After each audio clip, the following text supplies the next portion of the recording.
Olá, boa noite. Boa noite. Eleito presidente dos Estados Unidos, Donald Trump faz discurso conciliador e afirma ser hora de curar as feridas e que será presidente de todos.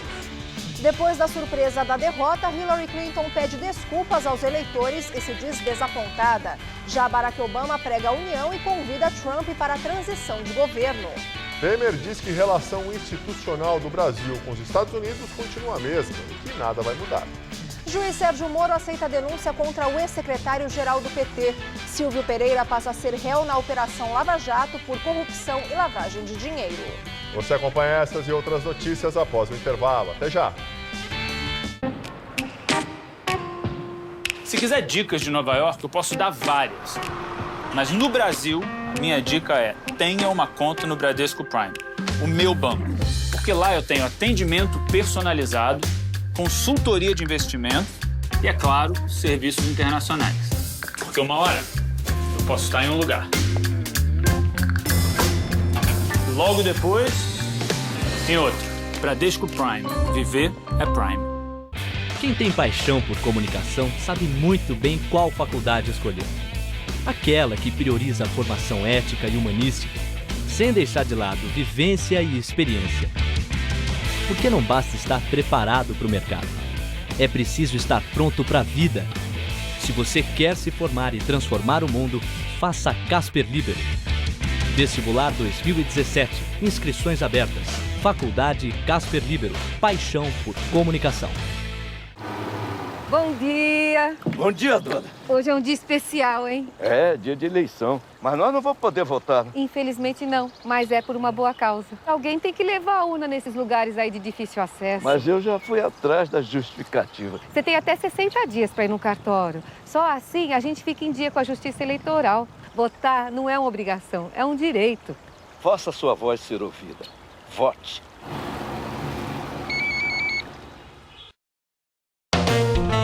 No Todo Seu de hoje, Zé Armando Vanucci relembra os grandes galãs das novelas. E falando em galãs, eu converso com dois bonitões sobre as exigências de beleza na mídia. No musical, os meninos do Exalta Samba resgatam o sucesso de 30 anos de carreira, aqui no palco mesmo. Fica comigo, vai aqui no Todo Seu hoje, 10h30 da noite. Estou te esperando.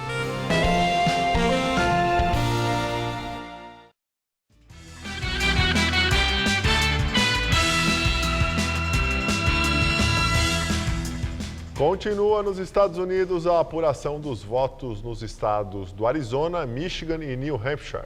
Mesmo assim, por volta das 5h30 da manhã, Donald Trump alcançou a maioria necessária e foi eleito o próximo presidente do país, contrariando a maioria das previsões. Se a apuração nos estados ainda pendentes continuar como se encontra exatamente neste momento, Trump terá saído vitorioso em 30 estados contra 21 unidades federativas que escolheram a democrata Hillary Clinton, incluindo a capital Washington. E a vitória de Donald Trump surpreendeu não só a comunidade internacional, mas também os analistas mais conservadores e os institutos de pesquisa. As redes nacionais de televisão e jornais fizeram mais de 80 sondagens desde setembro. Das 20 maiores empresas de pesquisas, só uma, a do jornal Los Angeles Times, com a Universidade do Sul da Califórnia, indicou de forma consistente a vantagem de Trump.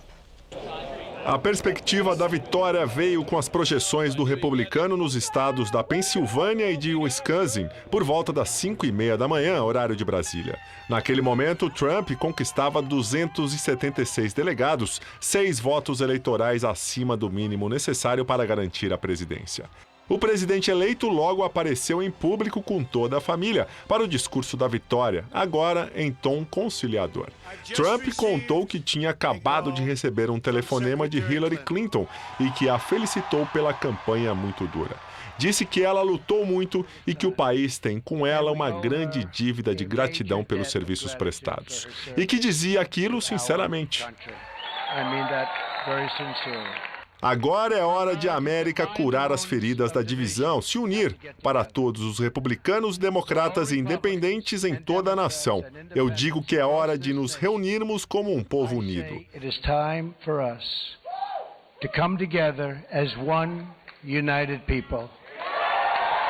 Está na hora.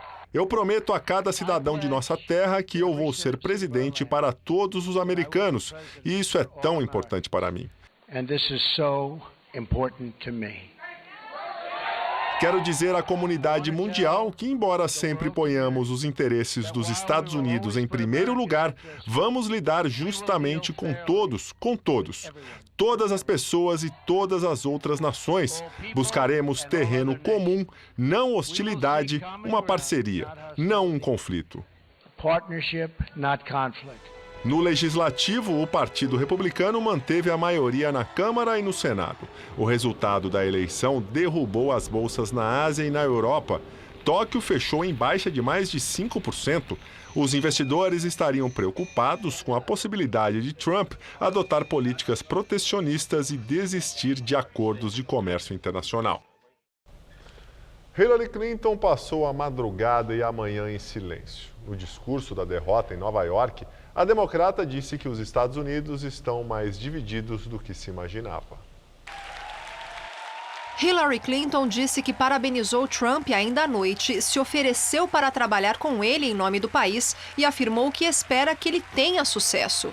Ela assumiu a derrota e pediu que os eleitores dela deem uma chance ao futuro presidente. Eu sei que vocês se sentem desapontados porque eu também me sinto assim, tal como milhões de americanos que investiram seus sonhos e esperanças neste esforço. Isto é doloroso e vai ser durante muito tempo. This is painful, and it will be for a long time. But I want you to remember this. Mas quero que se lembrem que a nossa campanha nunca foi sobre uma pessoa ou uma eleição. Foi sobre o país que amamos. Foi sobre construir uma América esperançosa, inclusiva e com grande coração. Hopeful, inclusive, and big-hearted. We have seen that our nation is more deeply divided than we thought. Vimos que a nossa nação está mais dividida do que pensávamos. Temos de aceitar este resultado e olhar para o futuro. Donald Trump vai ser o nosso presidente e devemos-lhe uma mente aberta e a oportunidade de liderar. We owe him an open mind and the chance to lead. E o presidente dos Estados Unidos, Barack Obama, falou sobre o resultado da eleição e prometeu ajudar no processo de transição. Obama elogiou Hillary Clinton e disse que não poderia estar mais orgulhoso dela. Ele disse que a candidatura da democrata foi histórica e deixa uma mensagem às americanas. Her candidacy and nomination was historic and sends a message to our daughters all across the country. Obama também afirmou que instruiu sua equipe a garantir uma transição de sucesso para Trump, que felicitou o presidente eleito e o convidou para uma reunião na Casa Branca. Obama disse ainda que o país precisa agora de um senso de unidade, inclusão e respeito pelas instituições e que todos os americanos querem o melhor para os Estados Unidos. We all want what's best for this country. Ele pediu ainda que os jovens se mantenham encorajados e afirmou que sua equipe deixou para a população um país melhor e mais forte que o que ele assumiu 8 anos atrás. O presidente eleito recebeu as felicitações de líderes de todo o mundo, mas alguns falaram sobre o período de incertezas que chega com Donald Trump. Vladimir Putin parabenizou Trump e disse que agora as relações entre Rússia e Estados Unidos vão poder sair da crise. Em comunicado, o presidente da China, Xi Jinping, disse estar ansioso para trabalhar com Trump, sem conflito e sem confrontação, com base nos princípios de respeito mútuo e de cooperação.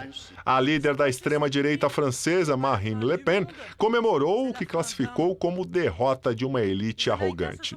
O presidente François Hollande disse que o resultado abre um período de incertezas e que agora é preciso haver uma Europa unida. A primeira-ministra britânica Theresa May declarou que Londres e Washington vão continuar parceiros fortes e próximos no comércio, segurança e defesa. O ministro alemão do exterior, Frank-Walter Steinmeier, advertiu que a política externa americana vai ser imprevisível e as coisas devem ficar mais difíceis. O Conselho Europeu convidou o presidente eleito a visitar a Europa para uma cúpula União Europeia-Estados Unidos, assim que ele puder. Em Israel, o premier Benjamin Netanyahu classificou o presidente eleito como verdadeiro amigo de Israel.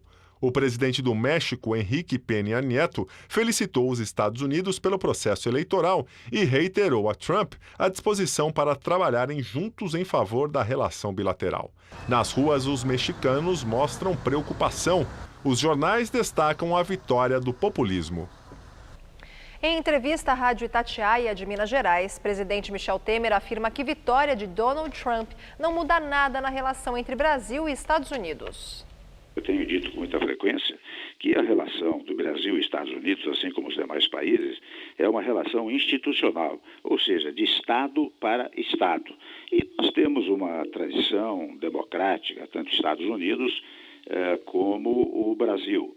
E, evidentemente, quando alguém assume o poder, seja aqui no Brasil, seja especialmente nos Estados Unidos, onde as instituições são fortíssimas, é claro que o novo presidente que assume terá que levar em conta as aspirações de todo o povo norte-americano. Eu tenho certeza que lá as coisas irão muito bem.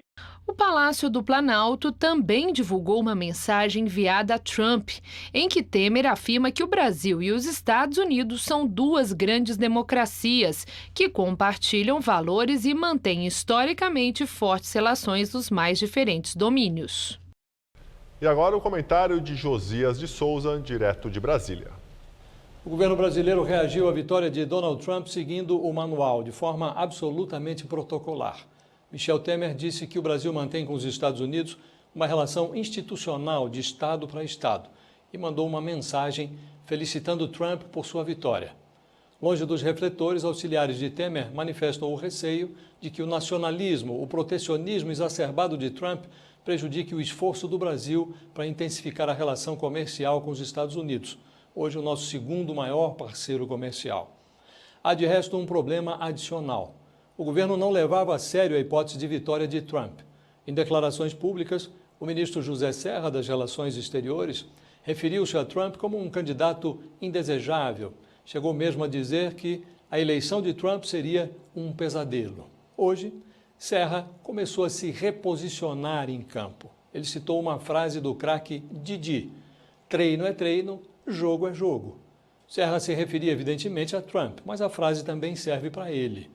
O ministro aprende da pior maneira que a diplomacia traz o seu significado embutido no nome. Para funcionar, a diplomacia precisa ser macia, mesmo que o interlocutor seja Donald Trump. Boa noite. Dia tenso na Assembleia Legislativa de São Paulo durante a CPI da merenda. Como ontem, a bancada do governo abandonou a reunião no meio. A ex-diretora Marilena de Lourdes Silva confirmou que recebeu ligações de Jeter Rodrigues, ex-assessor do presidente da Assembleia Legislativa, Fernando Capês, a respeito da Cooperativa Orgânica Agrícola Familiar, a COAF. O depoimento da ex-diretora foi interrompido. Deputados da base governista abandonaram a sessão. Se não tiver o jeito a perguntar, não tem como chegar à verdade. E a oposição criticou a saída dos deputados. Uma demonstração de que não se quer se aprofundar a investigação naquilo que é importante, que a CPI tem que fazer e se concluir. Outros 2 depoimentos estavam previstos para hoje. Silvia Cristina Lancelotti Pinto, ex-funcionária do Centro de Serviços de Nutrição, e Célia Falótico, que fazia parte da Coordenadoria de Infraestrutura e Serviços Escolares, não puderam depor por falta de quórum. Justiça determina a quebra de sigilos de perfis do Twitter, no qual usuários xingam o governador Geraldo Alckmin. Por essa decisão, a rede social deve entregar os dados cadastrais, como o nome, telefone e o endereço de IP de 6 usuários que postaram mensagens ofensivas contra o tucano na rede social. A defesa de Alckmin alega que precisava das informações para poder identificar e processar os tuiteiros. O Twitter não comentou a decisão. Juiz Sérgio Moro aceita a denúncia contra o ex-secretário-geral do PT, Silvio Pereira, que passa a ser réu na Operação Lava Jato. Silvinho, como era conhecido, é acusado pelo Ministério Público Federal de ter recebido um carro da marca Land Rover pago pela empresa GDK para que Renato Duque fosse indicado para o cargo de diretor de serviços na Petrobras. Em troca, o ex-secretário-geral do PT ajudaria a empresa a ser beneficiada em um contrato com a estatal. Além disso, a denúncia também diz que Silvinho recebeu outros R$486 mil de propina da construtora OAS por serviços prestados à empreiteira entre os anos de 2009 e 2011. Ele chegou a ser preso na Lava Jato em abril, mas foi solto logo depois por decisão do juiz Sérgio Moro. No processo do mensalão petista, fez um acordo com o Ministério Público e prestou serviços comunitários. Além de Silvio Pereira, viram réus outros 4 acusados, entre eles o ex-presidente da construtora OAS, Léo Pinheiro, e Renato Duque. Juiz Sérgio Moro nega pedido da defesa e decide que vai julgar processo contra Cláudia Cruz, mulher de Eduardo Cunha. Ela é ré na Lava Jato e pedia para ser julgada pela Justiça Federal do Rio de Janeiro. Mas, com a decisão, o processo contra ela fica no Paraná. De acordo com o Ministério Público Federal, Cláudia Cruz foi favorecida por meio de contas na Suíça, com dinheiro de propina recebida pelo marido. Os investigadores sustentam que os recursos foram usados para pagar compras de luxo feitas no exterior. O depoimento dela está marcado para a próxima quarta-feira em Curitiba. Cláudia Cruz nega as acusações. O ex-tesoureiro do PT, João Vacari Neto, foi absolvido no processo que apontava desvios na cooperativa habitacional dos bancários, a Bancop, quando ele presidiu a entidade. Vacari foi acusado pelo Ministério Público de São Paulo por suposto rombo de 100 milhões dos cofres da cooperativa. Na mesma sentença, a juíza Cristina Ribeiro Balboni, da 5ª Vara Criminal de São Paulo, absolveu outros 4 investigados. Atualmente, o ex-tesoureiro do PT está preso no Paraná. Ele foi condenado na Operação Lava Jato a mais de 31 anos de prisão. Polícia Federal encontra anotações com valores que seriam destinados a partidos políticos com o ex-presidente da Queiroz Galvão. Os documentos foram encontrados na casa de Ildefonso Colares Filho. Nos manuscritos constam datas, valores e nomes de 15 partidos: DEM, PCdoB, PDT, PMDB, PR, PTB, PSC, PSDB, PT, PV, PTC, PRB, PP, PSD e Solidariedade. O documento não indica se os pagamentos são relativos a propinas ou Caixa 2. As anotações foram anexadas ao relatório da Polícia Federal, que pediu o indiciamento de Ildefonso e do empreiteiro Herton Medeiros, da Galvão Engenharia.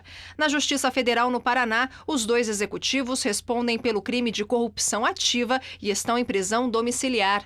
Os 2 são acusados de oferecer 10 milhões de reais de propina ao senador Sérgio Guerra, do PSDB, que morreu em 2014, e ao deputado federal Eduardo da Fonte, do PP, para que a CPI da Petrobras no Congresso não fosse instalada.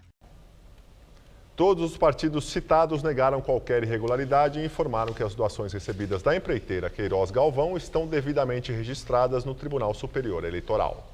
O Conselho de Ética da Câmara dos Deputados arquivou por 11 votos a 1 processo disciplinar contra o deputado Jair Bolsonaro, do PSC do Rio de Janeiro.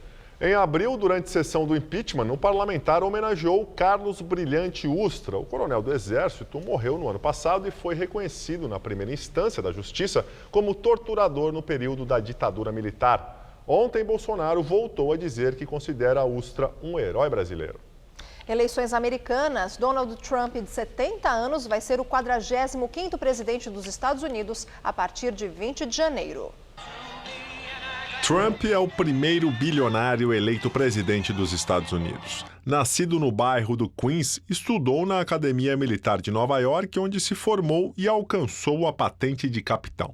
Segundo familiares, já apresentava um comportamento rebelde e explosivo desde criança. Mais tarde, cursou economia e, em 1971, sucedeu o pai no comando da empresa Elizabeth Trump & Son, dedicada ao aluguel de imóveis para a classe média. Ele mudou o nome da empresa para The Trump Organization e se mudou para Manhattan, onde passou a lidar com imóveis de luxo, hotéis, cassinos e construiu um império. Mas seu nome ficou conhecido no mundo todo como dono de concursos como Miss Estados Unidos e o Miss Universo, dos quais comprou os direitos em 1996. Casou 3 vezes. Sua atual esposa e futura primeira-dama é Melania Trump, com quem está casado há 11 anos. Donald Trump ganhou ainda mais fama em 2004 como apresentador do programa The Apprentice, em português, O Aprendiz, que selecionava candidatos para trabalharem com ele. Apesar de afirmar ter 10 bilhões de dólares, teve a fortuna avaliada pela revista Forbes em 4 bilhões e meio de dólares. Ele já passou por processos de falência pelo menos 4 vezes. Durante a campanha, esteve no meio de algumas polêmicas. Primeiro, por se recusar a divulgar sua declaração de imposto de renda. Depois, por ser acusado de assédio sexual por mais de uma dezena de mulheres. Os depoimentos surgiram depois que o jornal The Washington Post vazou um vídeo do então candidato fazendo comentários sobre como apalpava mulheres contra a vontade delas. O dólar subiu hoje, reagindo à vitória de Donald Trump nas eleições dos Estados Unidos. A moeda americana terminou o dia cotada a R$ 3,21, alta de 1,33%. E seguindo os mercados internacionais, a Bolsa de Valores de São Paulo teve um dia bastante volátil e terminou o pregão com queda de 1,4%. E agora vamos ao comentário de economia com Vinícius Torres Freire. Donald Trump ganhou a eleição. Por quase toda parte está uma sensação de fim de mundo. Não só entre pessoas mais tolerantes, democráticas ou mesmo de esquerda. Mas o mundo não vai acabar, no entanto, pelo menos por enquanto. Os Estados Unidos vão ser governados de algum modo, e não apenas por Trump. O Congresso americano tem muito poder. Mesmo sendo de maioria do Partido Republicano, como o de Trump, pode se opor a ideias muito doidas do presidente. Mas o que Trump pode fazer da economia? Como isso pode afetar o mundo e o Brasil? Para começar, as ideias e discursos de Trump na campanha foram tão amalucadas e desorganizadas que ninguém sabe muito bem o que esperar dele. Isso em si já é um problema. Quanto maior a incerteza na economia, mais os empresários e os consumidores tendem a ficar na retranca, a investir menos, a gastar menos. De início, Trump vai causar isso na economia mundial. Incerteza, algum medo e retranca, que não ajuda o crescimento. Segundo, Trump quer gastar mais e cortar impostos, em particular dos ricos e das empresas. Quer mais gastos do governo em obras. Mas isso dá em déficit do governo, despesa maior do que a receita. Mais déficit significa juros mais altos, do ZEL, dos Estados Unidos e talvez do mundo. Menos crescimento, mais dificuldade de baixar os juros no Brasil. E terceiro, Trump quer dificultar o comércio dos Estados Unidos com o mundo e quer expulsar milhões de imigrantes, tantos que certos setores da economia podem ficar sem trabalhadores suficientes. O Congresso deve tentar reduzir o radicalismo de Trump, que pode sair pela culatra. Enfim, o governo dele, a princípio, prejudica a estabilidade no mundo, cria medos. E isso não é bom para ninguém. Boa noite. Ministro da Casa Civil, Eliseu Padilha, diz que o governo deve enviar ao Congresso Nacional, até o fim do ano, a proposta de reforma da Previdência. Segundo o ministro, a proposta deve ser concluída até amanhã dentro do governo pela equipe encarregada de estudar o assunto. Ontem, o presidente Michel Temer teve 2 reuniões para tratar da reforma. Num evento público, disse que a mudança não tem a intenção de perseguir aposentados, mas que o tema deve ser encarado. E apontou que os estados se encontram praticamente quebrados. Pelos cálculos do Palácio do Planalto, o rombo na Previdência neste ano deve ficar em aproximadamente 150 bilhões de reais. Padilha disse que após esta última revisão dentro do governo, Temer deve dar início às conversas com centrais sindicais e com as lideranças partidárias no Congresso. Ele pretende fazer com que, quando chegue aqui, todo mundo já conheça. Mas, então, quando virá? Essa é a pergunta. Virá antes do recesso. Comissão de Constituição e Justiça do Senado aprova o relatório favorável à PEC que estabelece um teto para os gastos públicos. O placar foi de 19 votos a favor e 7 contra. Apesar dos senadores da oposição terem apresentado diversas emendas, a proposta não teve nenhuma alteração. E agora o texto vai ser analisado pelo plenário do Senado e deve ser votado em 2 turnos. Será necessário o apoio de pelo menos 49 senadores nas 2 votações. A primeira delas está marcada para o próximo dia 29 e a segunda para o dia 13 de dezembro. Novo protesto de servidores em frente à Assembleia Legislativa do Rio de Janeiro é marcado por confusão. Os manifestantes voltaram à frente da Alerj para pressionar os deputados estaduais a rejeitarem a proposta de ajuste feita pelo governador Luiz Fernando Pezão, do PMDB. Havia a expectativa de que os manifestantes fossem recebidos pelo presidente da Alerj, deputado Jorge Pisciani, do PMDB, o que não ocorreu. Os servidores tentaram invadir novamente o prédio e entraram em confronto com policiais que reagiram com bombas de efeito moral e spray de pimenta. Em crise financeira, o governo do Rio quer aumentar o corte nos salários de servidores públicos, mas a medida precisa passar pela Assembleia. Os 5 jovens que desapareceram da Zona Leste pode ter caído numa emboscada. A investigação encontrou em um sítio frequentado por policiais na mesma região onde estavam os corpos, munição e cal. Hoje, o Conselho Estadual de Defesa dos Direitos da Pessoa Humana pediu à Secretaria da Segurança Pública autorização para uma perícia particular nos corpos. O órgão alega que os familiares querem saber se há indícios de tortura nos cadáveres. Os corpos dos 5 jovens permanecem no Instituto Médico Legal. O reconhecimento de 3 vítimas foi finalizado, mas as famílias vão aguardar a liberação dos outros 2 corpos, que serão submetidos a exame de DNA para retirarem todos de uma vez. A ideia é fazer um velório coletivo. O Conselho Estadual dos Direitos da Pessoa Humana, CONDEP, entrou com um pedido para que uma nova perícia seja feita. A ideia da investigação independente é esclarecer, por exemplo, por que havia projéteis exclusivos de uso da polícia no local do crime e de calibre diferente das perfurações de bala encontradas nos corpos. As famílias pediram ao CONDEP a inclusão de alguns nomes no programa de proteção à testemunha aqui da Polícia Civil. É que alguns parentes estão com medo porque estão recebendo ameaças. Em um desses casos, segundo o Conselho, um jovem teria sido intimidado por policiais militares. Ele foi parado e pegaram o celular desse jovem, olharam as fotos que tinham e questionaram ele se ele era parente de um dos rapazes que morreram. Ele disse que sim. E aí foi então que eles começaram a dizer que o que aconteceu com aqueles jovens poderia acontecer com ele também. O crime foi no dia 21 de outubro. Os amigos iam da zona leste da capital para uma festa em Ribeirão Pires. Os corpos foram localizados mais de 2 semanas depois em um sítio de Mogi das Cruzes. 4 dos 5 rapazes tinham passagem pela polícia. A tarde de hoje foi quente, com termômetros acima dos 30 graus. E por causa do calor associado à umidade do ar, o tempo ficou instável e choveu bastante. E essa chuva caiu em praticamente toda a grande São Paulo e deixou a capital em estado de alerta para alagamentos durante a tarde. E a previsão é de que amanhã vai chover de novo. Vamos aos detalhes da previsão com Mariana Armentano.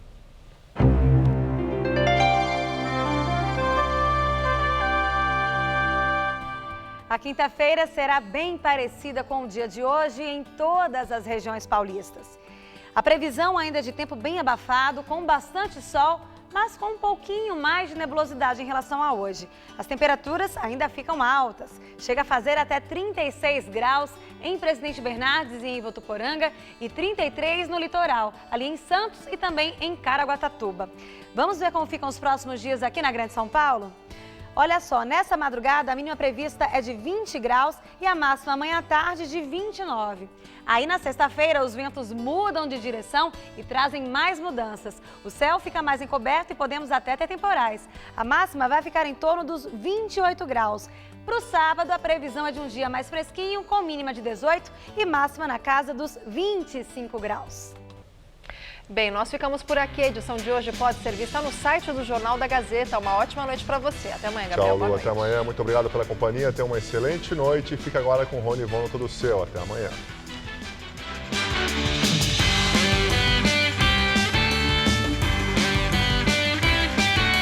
Não perca o grande clássico do futebol debate, Mesa Redonda, neste domingo, 9 da noite. Assista agora, Todo Seu.